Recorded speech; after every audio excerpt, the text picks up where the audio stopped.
Olá, minha gente querida, obrigado por me receber aí no seu lar, pela oportunidade de juntos meditarmos na Palavra de Deus.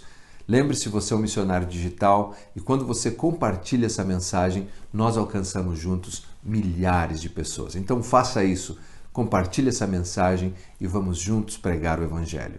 Vamos orar nesse momento e em seguida ouvimos a Palavra de Deus. Pai, muito obrigado pela oportunidade de me achegar aos meus irmãos e juntos meditarmos na Tua Santa Palavra.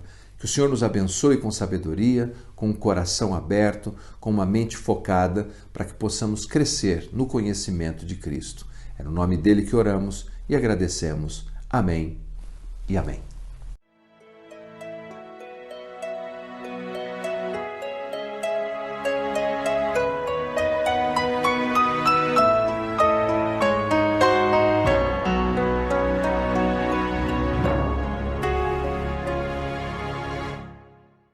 Essa semana provavelmente você viu a história de Bridger Walker, um menino de 6 anos de idade lá do Wyoming que enfrentou um cão pastor alemão, mestiço lobo, para proteger a vida da sua irmã de 4 anos.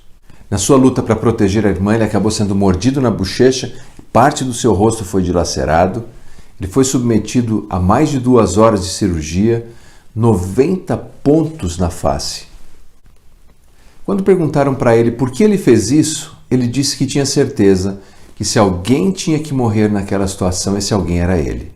Bridger Walker ficou conhecido sem dúvida alguma como um menino homem em um tempo que os homens agem como meninos. Celebridades do cinema que participaram de filmes de heróis da Marvel, da DC Comics, enviaram mensagens para esse menino. E uma dessas mensagens dizia: "Nós reconhecemos um herói quando vemos um." E isso me fez pensar o seguinte: muito bem, nós sabemos como é um herói quando nós vemos um, mas o que dizer de um cristão maduro? Nós reconhecemos um cristão maduro quando vemos um? Quando você se olha no espelho, você vê um cristão maduro? Uma definição antropológica cristã é que uma pessoa madura é alguém que desenvolveu um caráter de modo que ele olha para a vida e vê a vida da mesma maneira que Deus. Uma definição textual da maturidade cristã pode ser encontrada nos textos de Paulo, por exemplo, em Romanos capítulo 8, onde Paulo diz que nós fomos predestinados, ou seja, que o nosso destino final, nosso propósito final é sermos conformados à imagem de Jesus. Em outras palavras, amadurecer é ficar a cada dia mais parecido com Jesus. Então tenha em mente, o propósito de Deus para a sua vida não é a sua salvação. O propósito de Deus para a sua vida é a sua maturação. Todos nós estamos numa viagem da maternidade para a maturidade. Uma mãe e um pai que segurem no colo um bebê, eles sabem que a jornada não termina ali é apenas o começo. E talvez o apóstolo João tenha delineado isso de maneira tão perfeita ao comparar o processo natural de amadurecimento com a realidade espiritual do amadurecimento. Ele escreve uma carta pequenininha e essa carta ele fala sobre a comunhão com Deus. É importante lembrar, a carta de João, e me refiro à primeira carta, não tem por objetivo falar de salvação. O objetivo daquela carta é falar de comunhão, de maturação, de como experimentamos a Deus, como nos tornamos mais parecidos com Jesus e assim vemos a vida do mesmo jeito de Deus. Ele explica logo no início da carta a razão do seu texto inspirado. Ele diz assim no primeiro capítulo, a partir do primeiro versículo: "O que era desde o princípio, o que temos ouvido, o que temos visto com os nossos próprios olhos, o que contemplamos e as nossas mãos apalparam com respeito ao verbo da vida. E a vida se manifestou, e nós a temos visto, e dela damos testemunho, e vô-lo anunciamos, a vida eterna, a qual estava com o Pai e nos foi manifestada.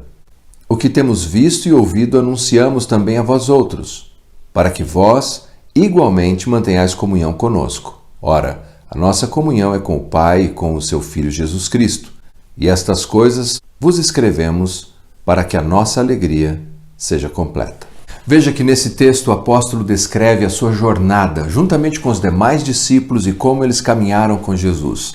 Ele descreve que a sua experiência com Cristo foi uma experiência sensorial e tão profunda que eles ouviram o verbo da vida, eles tocaram o verbo da vida. Na linguagem de João, ele afirma: nós ouvimos, nós vimos, nós tocamos o verbo da vida. Uma experiência plena dentro do tempo e dentro da história.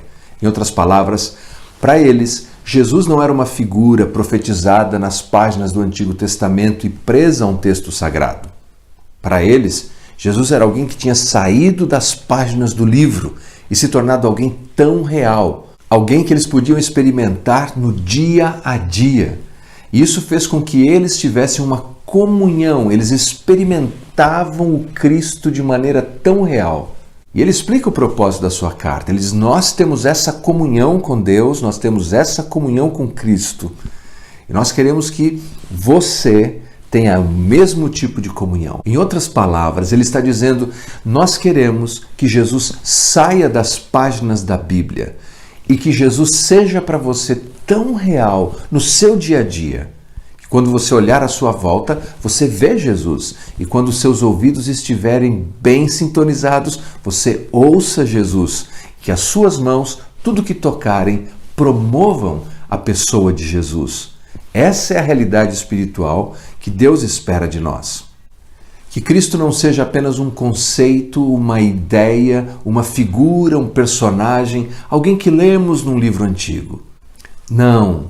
Que Jesus seja o nosso companheiro diário, que possamos perceber a sua doce presença conosco em todos os lugares e todos os dias. E é dessa maravilhosa introdução em que ele nos apresenta Cristo como uma pessoa tão real que faz parte do nosso dia a dia, que ele descreve então no capítulo 2, a partir do versículo 12, a realidade do processo de maturação, a viagem da maternidade para a maturidade. O fato é que faz parte, e é normal, e é bom que alguém viva uma experiência de maternidade. Afinal de contas, quando nascemos no mundo físico, não é o que acontece espiritualmente também. Nós nascemos e somos apenas bebezinhos, mas não podemos ficar ali. Quando Paulo escreve à igreja de Corinto, ele diz que esse era o problema. Ele queria falar com eles como pessoas maduras em Cristo, mas não podia. Tinha que falar com eles como bebezinhos e continuar dando leite. Qual era o problema? O problema não era o fato de estarem na maternidade. O problema é que não prosseguiram em direção à maturidade. Nós sabemos que há uma distância de 5 anos da primeira visita de Paulo até a sua carta.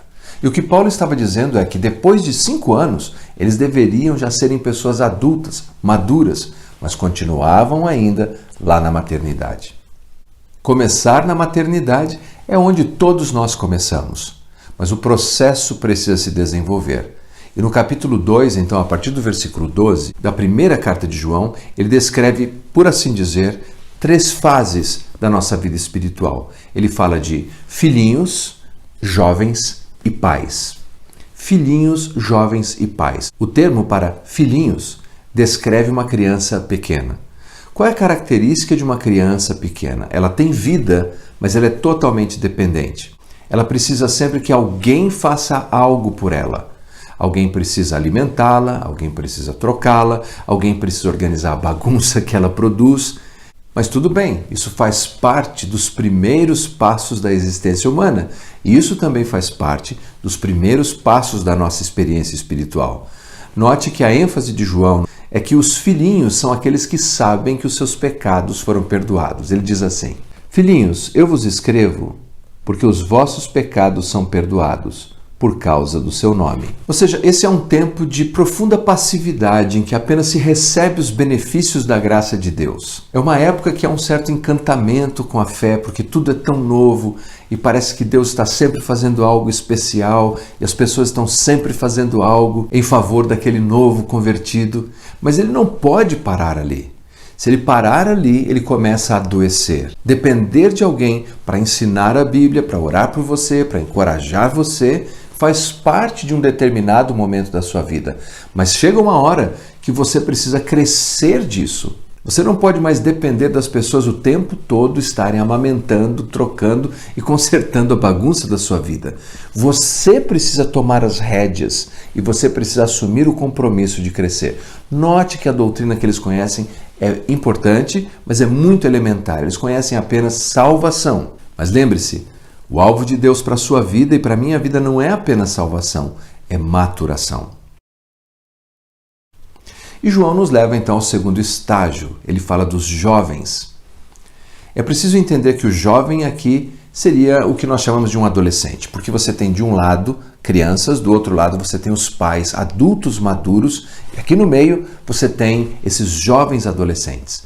Esse período da vida é um período de disputas interiores, de guerras interiores e até exteriores. É muito comum que o adolescente esteja continuamente em batalha. Lembre-se que no Antigo Testamento, Davi, quando ele enfrenta o gigante Golias, ele era apenas um adolescente, talvez 16 anos de idade. É o período em que há uma profunda disposição para a briga, para enfrentar alguém. Inclusive, algumas vezes, brigam com os pais, com o irmão, com o vizinho, com o amigo. É um período de luta e faz parte. João descreve esse período assim: Jovens, eu vos escrevi, porque sois fortes. A palavra de Deus permanece em vós e tendes vencido o maligno. Veja a linguagem de força, a linguagem de que você tem a palavra de Deus e com ela você enfrenta o maligno. Lembre-se que Jesus, na sua tentação, enfrentou Satanás fazendo uso da Escritura. Bem, o jovem é assim. Ele deve conhecer a palavra de Deus e deve enfrentar as forças satânicas pela fé. Mais uma vez, nós estamos falando de jovem aqui do ponto de vista apenas cronologicamente humano. Estamos falando dessa juventude espiritual. Nesse processo de crescimento de juventude espiritual é quando enfrentamos muitas lutas, muitas batalhas, e Deus permite essas lutas. Agora não é como um bebezinho que está sempre protegido numa bolha em que todos devem fazer algo por você. Agora você deve resistir à tentação. Agora você deve resistir a Satanás e Satanás fugirá de você. Agora você tem que fugir da imoralidade. Agora você tem que ser alguém produtivo. Eu e você precisamos crescer de bebezinhos até a juventude. Agora não é alguém apenas falando da Escritura. Olha, a Bíblia diz isso, a Bíblia diz aquilo. Agora é você conhecer a Escritura para enfrentar as batalhas diárias. E parte disso é enfrentar lutas e sofrimentos. Veja, antes de Davi estar pronto para enfrentar o gigante Golias, a história dele nos diz que ele enfrentou uma ursa e enfrentou um leão. Por que Deus permitiu uma ursa, um leão? Porque Deus o estava preparando para uma batalha maior. Nós não gostamos do preparo de Deus, mas é por meio do sofrimento e da luta que Deus está nos levando nesse processo de maturação. Quando nós damos uma bicicleta para uma criança, nós colocamos aquelas rodinhas de segurança, não é assim? Mas nós não queremos ver um jovem amadurecendo ainda usando rodinhas de segurança. Nós tiramos a rodinha. Nós sabemos que alguns tombos vai fazer parte do processo, mas aquele sofrimento é importante para que ele amadureça. Da mesma maneira, crianças ou filhinhos, jovens. E finalmente o texto nos fala de pais.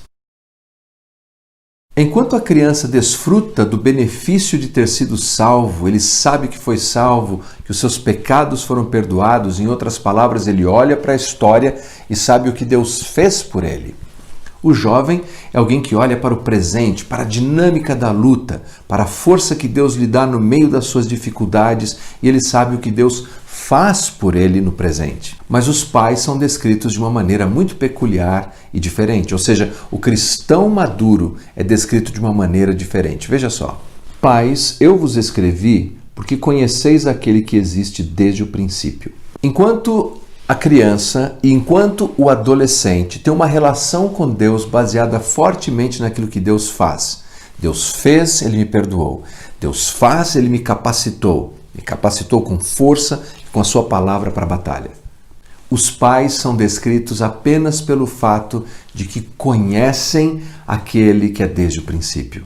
Em outras palavras, eles chegaram naquilo que João propôs no primeiro capítulo. Eles conhecem aquele que é desde o princípio, Jesus, o verbo da vida. É como se agora eles chegaram nesse estágio em que não importa o que vem ao encontro, não importa as ações de Deus ou o que Deus faz. O que importa nesse estágio da maturidade cristã é quem Deus é. É o fato de que nós podemos contemplar, ouvir e tocar pela fé o verbo da vida.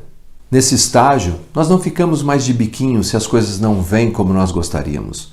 Nesse estágio, nós sabemos exatamente qual é a nossa posição em Cristo e o que quer que a vida nos traga ao encontro, nós permaneceremos com Ele. Nós jamais abriremos mão daquele que tem a palavra de vida eterna.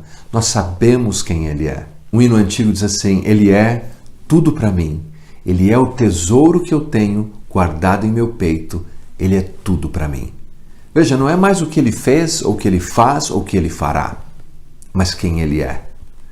É esse relacionamento, quando Jesus não é mais uma figura da Bíblia, e Ele molda o meu caráter e o meu dia a dia, e eu passo a encarar a vida de uma maneira tão diferente, é que me faz ser alguém maduro. Duas analogias finais. De todos os meios de locomoção mecânica, como por exemplo um carro, ou um barco, ou uma bicicleta, ou mesmo um avião, nós temos algumas peculiaridades. Um carro pode parar sem nenhum problema, pode ir para trás, nenhum problema. Uma moto pode parar, nenhum problema. Um barco pode parar, pode ir para trás, para frente, nenhum problema. Mas o avião, para que ele tenha segurança enquanto voa, ele precisa ir para frente. O avião pode enfrentar turbulências, altos e baixos, mas ele continua indo para frente. Bem, assim é a nossa vida cristã. Nós não podemos ir para trás e não podemos estacionar, nós precisamos continuar indo para frente. Você precisa crescer de uma criança para um jovem, para um pai, ou seja, criança, adolescente, adulto. Esse é o projeto de Deus para você, não apenas a salvação, a sua maturação. E finalmente, o pastor Francis Chan compartilha que certa vez ele estava orando e um pensamento lhe veio à mente. Ele imaginou várias pessoas dentro de uma grande piscina e todos usavam um colete salva-vidas. E naquele exercício de imaginação, ele pensou, não podemos saber aqui quem sabe nadar e quem não sabe nadar. Afinal de contas, todos têm um coletes salva-vidas. E ele pensou, algumas vezes na vida, é preciso tirar o colete salva-vida para que se possa discernir quem realmente sabe nadar. A analogia é muito clara.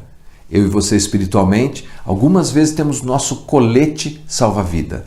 É um pai que ora por nós, uma mãe que nos encoraja, alguém que está sempre nos convidando para uma atividade espiritual, dizendo vai fazer um devocional, vá ao culto, ouça essa mensagem, assista esse vídeo, estamos com aquele colete.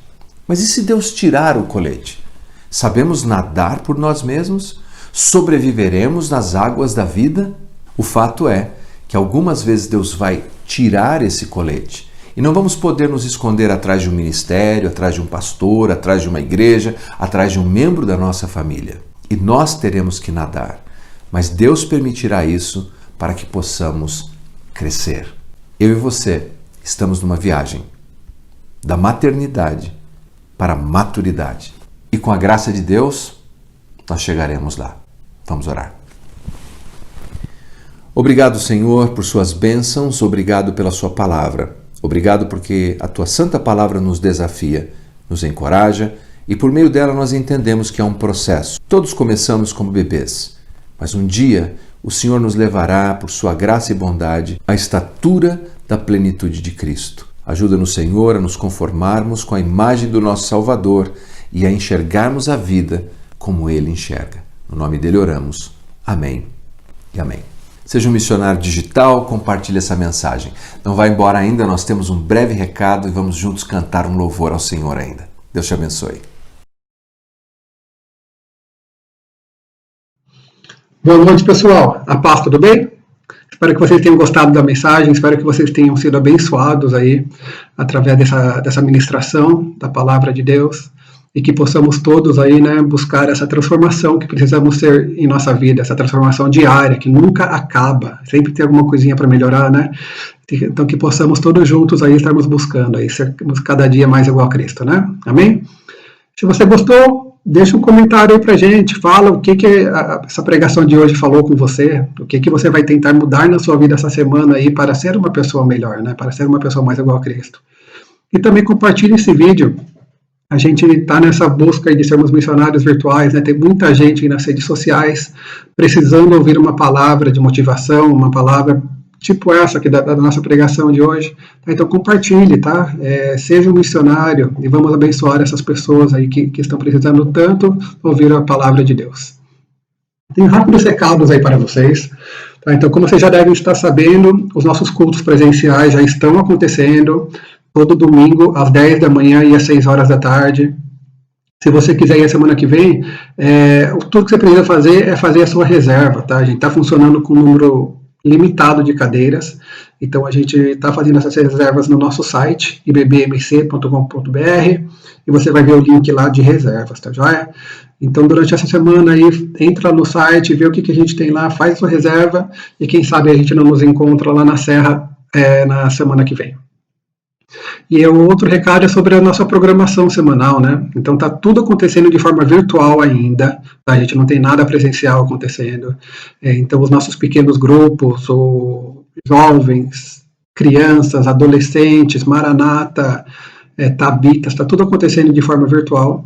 Então se você quiser participar, vai lá no nosso site, vê o horário, ou manda um recado aí pra gente, mas não deixe de se alimentar durante a semana não, tá, gente? É muito importante que você esteja aí, tendo uma comunhão, nem que seja de uma forma virtual. E por último, tá, queria falar sobre generosidade. No núcleo dessa semana, a gente vem estudando o livro de Êxodo. Essa semana a gente viu o capítulo 35 de Êxodo. E nessa passagem, nesse capítulo, tem uma passagem lá em 20 e 21 que diz assim: Então toda a congregação dos filhos de Israel saiu da presença de Moisés, e veio todo homem cujo coração o moveu e cujo espírito o impeliu, e trouxe a oferta ao Senhor, para a obra da tenda da congregação, e para todo o seu serviço, e para as vestes sagradas. Bom, então aqui nessa passagem, Deus já tinha passado todo o detalhamento, dado todo o projeto do tabernáculo lá para Moisés, né? E chegou a hora de conseguir o material e conseguir as pessoas para construir o tabernáculo. Né? E tudo isso foi feito de forma, pela generosidade, de forma voluntária pelo povo de Israel. E o tabernáculo acabou sendo construído, né, do jeito que Deus tinha ensinado a eles. E hoje em dia a gente pode ser usado por Deus da mesma forma, né? A gente tem os nossos dons, a gente tem o nosso tempo, a gente tem as nossas finanças, e a gente precisa estar sendo generosos aí com a obra de Deus. Sabe, é muito importante, isso, Deus espera isso de nós, né, de devolver uma pequena parte para Ele aí de tudo aquilo que a gente tem. Tá? Então, se você quiser ofertar, vai lá no nosso site, tá? Tem um menuzinho contribuição, lá vai ter os dados da nossa conta, tem até um link para o PagSeguro, caso você queira ofertar usando o seu cartão de crédito. Tá? Mas não deixe não de ofertar para a obra, esteja orando por nós, esteja compartilhando parte do seu tempo, sabe, com a sua oração, servindo nossos ministérios, ajudando aí a nossa igreja a estar cumprindo o grande mandamento aí de estar levando a palavra de Deus aos 4 cantos do mundo. Tá bom? Então vamos orar agora. Após a minha oração, a gente vai ter um louvor para estar encerrando o nosso culto online. Então oremos a Deus. Então, Deus, muito obrigado, Pai, por esse culto. Muito obrigado aí pela vida do pastor Leandro, que compartilhou essa mensagem com a gente. E muito obrigado pela vida de cada irmão que está aqui nos assistindo. O Senhor os conhece, Pai, o Senhor sabe a necessidade de cada um. Esteja visitando eles, ó Pai, que todos possam sentir a presença do Seu Espírito Santo e possam confiar, ó Pai, que o Senhor está no controle de tudo que vivemos, que estamos passando. Eu te agradeço, Pai, por fazer parte de uma igreja generosa, uma igreja que está sempre ajudando na sua obra, que está sempre pronta para servir, e que possamos, ó Pai, como igreja, como corpo aí de Cristo, estar cumprindo a grande comissão nossa ainda, Pai, de estar salvando aqueles que estão perdidos. Fique com a gente, Pai, esse finalzinho de domingo, abençoe a nossa semana que se inicia amanhã, e conte com a gente, Pai, nos use e estamos à sua disposição. Eu te peço por isso tudo, Pai, em nome de Jesus. Amém. Fiquem com Deus, pessoal. Bom finalzinho de domingo e até uma próxima. Seja de forma virtual, seja presencial, domingo que vem lá na Serra. Grande abraço a todos. Fiquem com Deus. Tchau, tchau.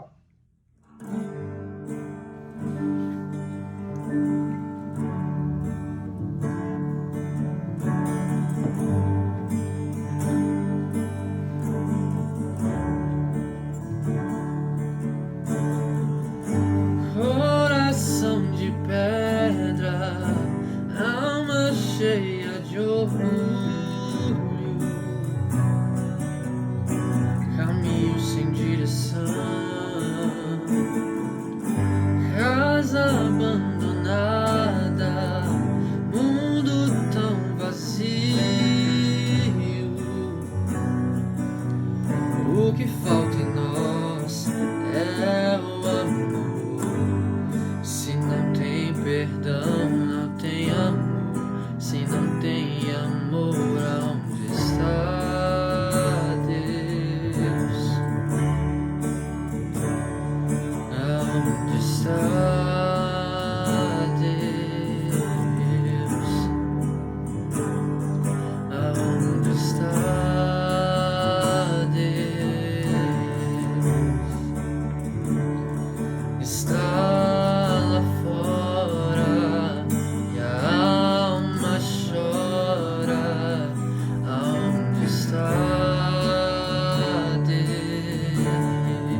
fonte